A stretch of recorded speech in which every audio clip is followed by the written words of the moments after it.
ನಮ್ಮೆಲ್ಲ ಹಬ್ಬಗಳು, ನಮ್ಮವರ ಹುಟ್ಟು ಹಬ್ಬಗಳು ತುಂಬಾ ಮುಖ್ಯವಾಗಿರ್ತವೆ. ನಮ್ಮ ಜೀವನದಲ್ಲಿರೋ ಎಲ್ಲರನ್ನ ನಾವು ಪ್ರತಿನಿತ್ಯ ಪ್ರೀತಿಸ್ತಿರ್ತೀವಿ. ಆದರೆ ಹುಟ್ಟು ಹಬ್ಬದಂದು ಆ ದಿನವನ್ನು ಅವ್ರಿಗೆ ಸ್ಪೆಷಲ್ ಫೀಲ್ ಮಾಡಿಸ್ತೀವಿ, ಅವ್ರನ್ನ ಖುಷಿ ಪಡಿಸ್ತೀವಿ. ಅದೇ ರೀತಿ ನಮ್ಮ ದೇಶದ ಬೆನ್ನೆಲುಬಾಗಿರೋದು ಅಂದರೆ ರೈತರು. ಅವ್ರಿಗೆ ಶಕ್ತಿಯಾಗಿ ಬೆನ್ನೆಲುಬಾಗಿರೋದು ಅಂದರೆ ಈ ಎತ್ತುಗಳು. ಅಂತಹ ದೇವರ ಹಬ್ಬನೇ ಈ ಮಣ್ಣೆತ್ತಿನ ಅಮಾವಾಸ್ಯೆ. ಸಾಮಾನ್ಯವಾಗಿ ಮುಂಗಾರು ಸ್ಟಾರ್ಟ್ ಆದಾಗ ಕೃಷಿ ಚಟುವಟಿಕೆಗಳು ಶುರು ಆಗಿರ್ತವೆ. ಪುನರ್ವಸು ಮಳೆ ಸ್ಟಾರ್ಟ್ ಆಗೋ ಹೊತ್ತಿಗೆ ಬಿತ್ತನೆ ಆಗಿ ನಾಟಿ ಕೂಡ ಮುಗ್ದಿರುತ್ತೆ.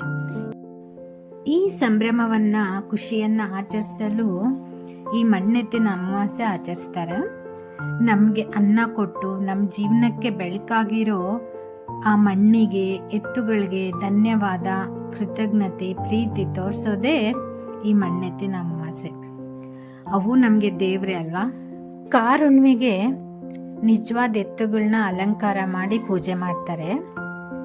ಈ ಮಣ್ಣೆತ್ತಿನ ಅಮಾವಾಸ್ಯೆಗೆ ಮಣ್ಣಿನ ಎತ್ತುಗಳನ್ನ ಮಾಡಿ ಪೂಜೆ ಮಾಡ್ತಾರೆ.